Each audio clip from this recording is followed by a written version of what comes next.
नमस्कार विद्यार्थी मित्रांनो, स्वागत आहे तुमचं आजच्या नवीन व्हिडिओमध्ये। तर आज आपण 20 ऑगस्ट 2025 च्या खूप महत्त्वाच्या काही चालू घडामोडी पाहत आहोत। तर थोडाही वेळ वाया न घालवता आपण या व्हिडिओला लवकरात लवकर सुरू करूयात। तर आजचा आपला व्हिडिओ सुरू करण्याच्या अगोदर आपण कालच्या खूप महत्त्वाच्या काही चालू घडामोडी पाहून घेऊयात। तर कालचा आपला पहिला प्रश्न होता, अलीकडेच उपराष्ट्रपती पदासाठी उमेदवार म्हणून कोणाचे नाव नुकतेच जाहीर करण्यात आले आहे? तर CP राधाकृष्णन यांचे नाव जाहीर करण्यात आले आहे। यानंतर पुढील प्रश्न, मिस युनिव्हर्स इंडिया 2025 चा किताब नुकताच कोणी जिंकला? तर मणिका विश्वकर्मा यांनी नुकताच जिंकलेला आहे। यानंतर पुढील प्रश्न आहे तिसरा, तर आपला भारत 2025 मध्ये कोणता आंतरराष्ट्रीय शिखर परिषद आयोजित करणार आहे? तर SCO शिखर परिषद। यानंतर आजा एकादशी 2025 मध्ये कोणत्या दिवशी साजरी झाली? तर 19 ऑगस्ट दिवशी साजरी करण्यात आली।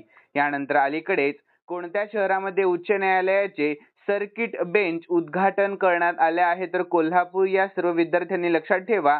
यानंतर राज्यसभेने 18 ऑगस्ट 2025 रोजी कोणते विधेयक पारित केले आहे? तर भारतीय बंदरगाह विधेयक 2025 पारित केले आहेत। यानंतर दिल्लीतील कोणत्या सांस्कृतिक केंद्राने तात्पुरते अभ्यासक्रम नोंदणी थांबवले? तर इटालियन कल्चरल सेंटर। यानंतर विद्यार्थी मित्रांनो, 18 ऑगस्ट 2025 रोजी कोणत्या ज्येष्ठ अभिनेत्याचे नुकतेच निधन झाले आहे? तर अच्युत पोतदार यांचे निधन झाले। यानंतर 9वा प्रश्न होता कालचा आपला, तर 18 ऑगस्ट 2025 रोजी भारत चीन सीमा चर्चेसाठी आपल्या भारतामध्ये कोणते चीनी अधिकारी आले आहेत? तर वांग ई आले आहेत। कोण? तर वांग ई। यानंतर विद्यार्थी मित्रांनो, रघुजी भोसले यांचा वारसा कोणत्या भारतीय राज्याशी संबंधित आहे? तर आपल्या महाराष्ट्र। कोणत्या? तर आपल्या महाराष्ट्र। यानंतर काल आपण एक प्रश्न एक्स्ट्रा घेतलेला आहे, शेवटचा प्रश्न आणि 11वा प्रश्न होता। तर अजित डोवाल आपल्या भारतामध्ये कोणत्या पदावर कार्यरत आहे? तर ते आहेत राष्ट्रीय सुरक्षा सल्लागार या पदावर। यानंतर विद्यार्थी मित्रांनो, आपण आजच्या चालू घडामोडीकडे सर्वजण वळणार आहोत आणि आजचा आपला पहिला प्रश्न खूप जास्त महत्त्वाचा असणार आहे। तर केंद्र सरकारने ऑनलाईन गेमिंगवर बंदी आणण्यामागचे प्रमुख कारण कोणते सांगितले आहे? तर याचे योग्य उत्तर आहे ऑप्शन ए, तरुणांमध्ये व्यसन वाढणे। हे कोणते? तर तरुणांमध्ये व्यसन वाढणे। तर याविषयी महत्त्वाची माहिती काय असणार आहे? तर आपल्या भारतामध्ये ऑनलाईन गेमिंग वेगाने वाढत असून त्याचे तरुणांवर मानसिक, शैक्षणिक व आर्थिक परिणाम दिसून येत आहेत। तर त्यामुळे केंद्र सरकार या क्षेत्रावर नियंत्रण आणण्यासाठी लवकरच विधेयक संसदेमध्ये सादर करणार आहे। तर हे विधेयक आल्यास व्यसनाधीनता, फसवणूक आणि अवैध पैशांच्या व्यवहारांवर नियंत्रण मिळविण्याचा प्रयत्न देखील होणार आहे। तर विद्यार्थी मित्रांनो, स्टॅटिकचे महत्त्वाचे मुद्दे काय असणार आहेत? तर आपल्या भारतामध्ये माहिती व प्रसारण मंत्रालय म्हणजेच ministry of information and broadcasting तसेच इलेक्ट्रॉनिक्स व माहिती तंत्रज्ञान मंत्रालय यांच्याकडे ऑनलाईन कंटेंट नियमनाची जबाबदारी असते। यानंतर 2023 मध्ये भारत सरकारने ऑनलाईन गेमिंगसाठी नियमावली online gaming rule under IT act आणली होती, ज्यामध्ये स्वयं नियामक संस्था सेल्फ रेग्युलेटरी बॉडीज स्थापन करण्याची तरतूद देखील होती। तर विद्यार्थी मित्रांनो, चेन्नई, बेंगळुरू, हैदराबाद ही शहरे आपल्या भारतातील ऑनलाईन गेमिंगची प्रमुख केंद्रे देखील मानले जातात। यानंतर पुढील प्रश्न आहे आपला दुसरा, तर 5 वर्षांनंतर भारत आणि चीन दरम्यान काय पुन्हा होणार आहे सुरू? तर याचे योग्य आहे उत्तर ऑप्शन सी, थेट उड्डाणे सुरू होणार आहेत। काय? तर थेट उड्डाणे। तर याविषयी महत्त्वाची माहिती काय आहे? तर भारत व चीन यांच्यातील तणाव 2020 गलवान घटना, तर सीमावाद आणि कोविड-19 महामारीमुळे भारत चीन थेट उड्डाणे थांबवली होती, लक्षात ठेवा। तर मात्र 2025 मधील SCO शिखर परिषदेपूर्वी दोन्ही देशांनी पुन्हा थेट उड्डाणे सुरू करण्याचा मोठा निर्णय घेतला। तर यामुळे व्यापार, पर्यटन व राजनैतिक संवाद यांचा चालना मिळणार आहे। यानंतर स्टॅटिकचे महत्त्वाचे मुद्दे काय आहेत? तर SCO म्हणजे काय? तर शंघाई कोऑपरेशन ऑर्गनायझेशन आणि स्थापना झाली 2001 मध्ये, कधी? तर 2001 च्या दरम्यान, आणि मुख्यालय आहे बीजिंग चीनमध्ये। आणि एकूण सदस्य देश कोणते आहेत? तर आपला भारत देश आहे, चीन आहे, Russia, Pakistan, Kazakhstan, Kyrgyzstan, Tajikistan आणि उझबेकिस्तान आहेत. यानंतर भारत SCO सदस्य देश बनला आहे 2017 मध्ये. यानंतर विद्यार्थी मित्रांनो 2020 मध्ये गलवान खोऱ्यातील संघर्षामुळे भारत चीन संबंध तणावग्रस्त झाले आणि भारत व चीन यांच्यातील पहिली थेट फ्लाईट सेवा 2002 मध्ये नवी दिल्ली शांघाय मार्गावर सुरू झाली होती. यानंतर पुढील प्रश्न आपला तिसरा आहे तर कोविड-19 मुळे महिलांमध्ये कोणत्या आरोग्य समस्येचा मोठा धोका वाढल्याचे अभ्यासामध्ये आढळून आलेले आहे. तर याचे योग्य उत्तर आहे ऑप्शन बी, रक्तवाहिन्यांचे वय वाढले आहे. लक्षात ठेवा. तर याविषयी महत्त्वाची माहिती काय आहे तर युरोपियन हार्ट जर्नल मध्ये प्रसिद्ध झालेल्या एका अभ्यासानुसार कोरोनानंतर विशेषतः महिलांमध्ये रक्तवाहिन्यांचे वय सुमारे 5 वर्षांनी जास्त होण्याचा मोठा धोका आहे. तर हे प्रामुख्याने लॉंग कोविडमुळे होते, ज्यामध्ये श्वास लागणे, थकवा अशा तक्रारी कायम राहतात. तर यामुळे हृदयविकार, स्ट्रोक आणि इतर रक्तवाहिन्यांच्या आजारांचा मोठा धोका वाढतो. तर विद्यार्थी मित्रांनो स्टॅटिकचे महत्त्वाचे मुद्दे काय आहेत तर WHO म्हणजे काय तर वर्ल्ड हेल्थ ऑर्गनायझेशन आणि WHO ची स्थापना झाली 7 एप्रिल 1948 मध्ये. मुख्यालय कोठे आहे तर जिनिव्हा स्वित्झर्लंड मध्ये WHO चे मुख्यालय आहे. आणि लॉंग कोविड म्हणजे काय तर कोरोनानंतर दीर्घकाळ टिकणारी लक्षणे, उदाहरणार्थ थकवा झाला, श्वास लागणे अशा प्रकारची. यानंतर युरोपियन हार्ट जर्नल हे जगातील प्रमुख हृदयविज्ञान संशोधन जर्नल्स पैकी एक आहे. सर्व विद्यार्थ्यांनी ही माहिती लक्षात ठेवा. यानंतर पुढील प्रश्न चौथा असणार आहे आपला तर मानव विकास निर्देशांक म्हणजेच HDI 2025 मध्ये आपल्या भारताचा क्रमांक कितवा आहे. तर याचे योग्य उत्तर आहे ऑप्शन ए, आपल्या भारताचा क्रमांक आहे 130वा. कितवा तर 130वा. तर विद्यार्थी मित्रांनो याविषयी आपण महत्त्वाची माहिती पाहून घेऊया. तर UNDP म्हणजे काय तर युनायटेड नेशन्स डेव्हलपमेंट प्रोग्राम च्या मानव विकास अहवाल 2025 मध्ये आपल्या भारताचा क्रमांक 193 देशांपैकी एकूण 130 असा लागलेला आहे. लक्षात ठेवा.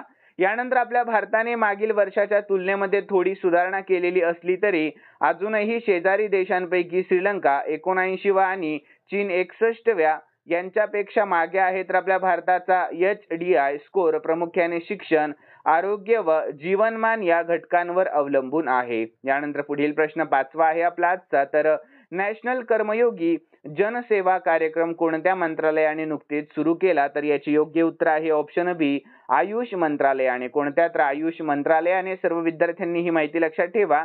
तर याविषयी महत्त्वाची माहिती काय आहे तर हा कार्यक्रम आयुष मंत्रालयाने नुकताच सुरू केला असून तो मिशन कर्मयोगी म्हणजेच national program for civil service capacity बिल्डिंगचा एक भाग आहे. तर विद्यार्थी मित्रांनो याचे मुख्य उद्दिष्ट काय आहे तर सरकारी कर्मचाऱ्यांना नागरिक केंद्रित, जबाबदार व सेवाभाव असलेले सेवाभाव बनवले आहे. यानंतर विद्यार्थी मित्रांनो तर कॅपॅसिटी बिल्डिंग कमिशन यांच्या सहकार्याने याची अंमलबजावणी होत असते. सर्वांनी ही माहिती लक्षात ठेवा.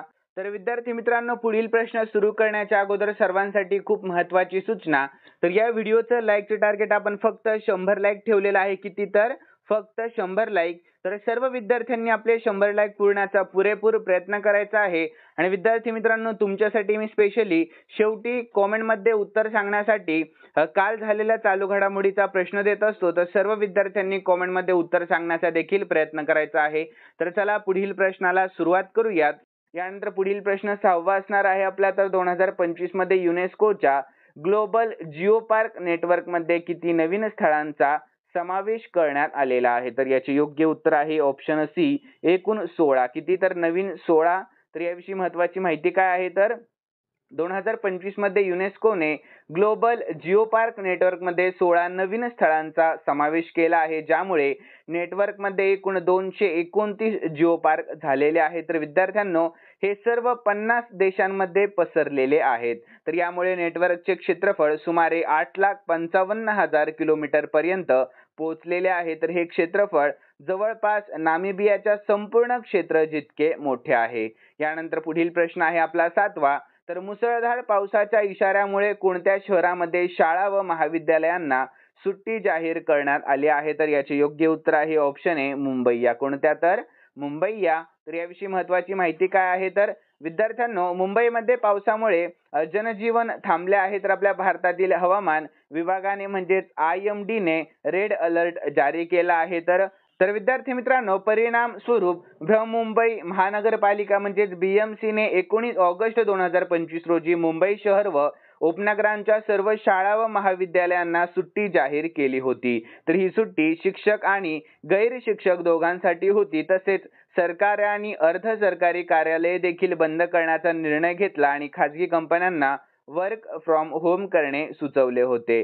तर या निर्णयामुळे मुंबईसह ठाणे, नवी मुंबई, रायगड, पनवेल, पालघर आणि कल्याण डोंबिवली या परिसरांना देखील समाविष्ट केले गेले होते। लक्षात ठेवा। यानंतर पुढील प्रश्न आहे आपला 8वा। तर लोकसभेने 11 ऑगस्ट 2025 रोजी कोणता अधिनियम पारित केला? तर याचे योग्य उत्तर आहे ऑप्शन बी, राष्ट्रीय क्रीडा शासन अधिनियम 2025 हा पारित केला आहे। कोणता? तर राष्ट्रीय क्रीडा शासन अधिनियम 2025।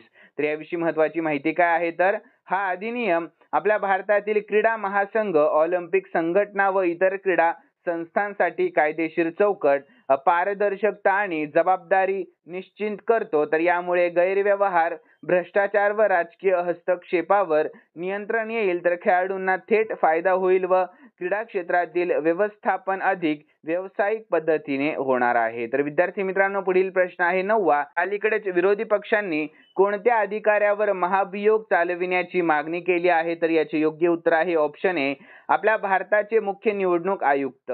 लक्षात ठेवा। त्यानंतर याविषयी महत्त्वाची माहिती काय आहे? तर बिहारमधील मतदार यादी विशेष संकलन, फेर तपासणी मोहीम आणि मतदारांच्या आरोपांमुळे विरोधी पक्षांनी मुख्य निवडणूक आयुक्त राजीव कुमार यांच्या विरोधामध्ये महाभियोग प्रस्तावाचा विचार सुरू केलेला आहे। तर विद्यार्थी मित्रांनो, इंडिया आघाडीच्या बैठकीमध्ये हा मुद्दा उपस्थित झाला आणि महाभियोग हा घटनात्मक प्रक्रिया आहे ज्याद्वारे उच्च पदावरील अधिकाऱ्यांना गैरवर्तन किंवा कामातील निष्काळजीपणामुळे पदावरून दूर केले देखील जाऊ शकते। यानंतर स्टॅटिकचे महत्त्वाचे मुद्दे काय आहेत? तर आपल्या भारताचा निवडणूक आयोग म्हणजेच इलेक्शन कमिशन ऑफ इंडिया तर अनुच्छेद 324 अंतर्गत स्थापन झालेला आहे। लक्षात ठेवा। आणि आयोगामध्ये मुख्य निवडणूक आयुक्त आणि इतर निवडणूक आयुक्त असतात। तर मुख्य निवडणूक आयुक्त व इतर आयुक्तांची नियुक्ती आपल्या भारताचे राष्ट्रपती करत असतात। ही माहिती खूप महत्त्वाची आहे। सर्व विद्यार्थ्यांनी ही माहितीकडे लक्ष द्या। तर मुख्य निवडणूक आयुक्तांचे कार्यकाळ 6 वर्ष किंवा 65 वर्ष वयापर्यंत जे आधी येईल तोपर्यंत असतो। तर आपल्या भारताचे पहिले मुख्य निवडणूक आयुक्त कोण होते? तर सुकुमार सेन हे होते। तर केव्हा? तर त्यांचा कार्यकाळ 1950 हा होता।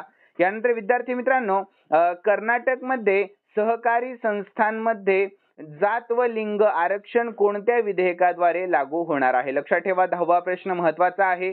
तर याचे योग्य उत्तर आहे ऑप्शन बी, सहकारी संस्था दुरुस्ती विधेयक 2025। ठीक आहे, लक्षात ठेवा। तर यानंतर याविषयी महत्त्वाची माहिती काय असणार आहे? तर कर्नाटक सरकारने 2025 मध्ये सहकारी संस्था दुरुस्ती विधेयक पारित केले आहे। तर यानुसार सहकारी संस्थांच्या संचालक मंडळ व नेतृत्व पदांवर SC, ST, OBC आणि महिलांना आरक्षण मिळणार आहे। तर या निर्णयामुळे ग्रामीण भागातील मागास व दुर्बल घटकांना सहकारी बँका, शेतकरी संस्था आणि क्रेडिट सोसायट्या यांच्या नेतृत्वामध्ये सहभाग घेण्याची संधी देखील मिळणार आहे। यानंतर विद्यार्थी मित्रांनो, खालील प्रश्न मी स्पेशली तुमच्यासाठी ठेवलेला आहे आणि हा प्रश्न आपण कालच्या चालू घडामोडीमध्ये पाहिला होता। ज्या विद्यार्थ्यांना या प्रश्नाचे उत्तर येत असेल त्या सर्व विद्यार्थ्यांनी कमेंट बॉक्समध्ये उत्तर सांगण्याचा प्रयत्न करायचा आहे। आणि विद्यार्थी मित्रांनो, आजच्या या व्हिडिओचं लाईकचे टार्गेट आपण फक्त 100 लाईक ठेवलेलं आहे। किती? तर फक्त 100 लाईक। तर विद्यार्थ्यांनो, कमेंट मधले उत्तर आणि हे 100 लाईक पूर्ण झालेले पाहून मलाही पुढील व्हिडिओ बनवण्याचं बळ मिळत असतं। म्हणून तुम्ही कमेंट करत जा आणि लाईकचं टार्गेट नक्की पूर्ण करायचा प्रयत्न करत जा। जर तुम्हाला आजचा व्हिडिओ आवडलेला असेल तर नक्की सर्वांनी या व्हिडिओला लाईक करा आणि सबस्क्राइब करायला अजिबात विसरू नका। तर चला भेटूयात नवीन व्हिडिओमध्ये। धन्यवाद।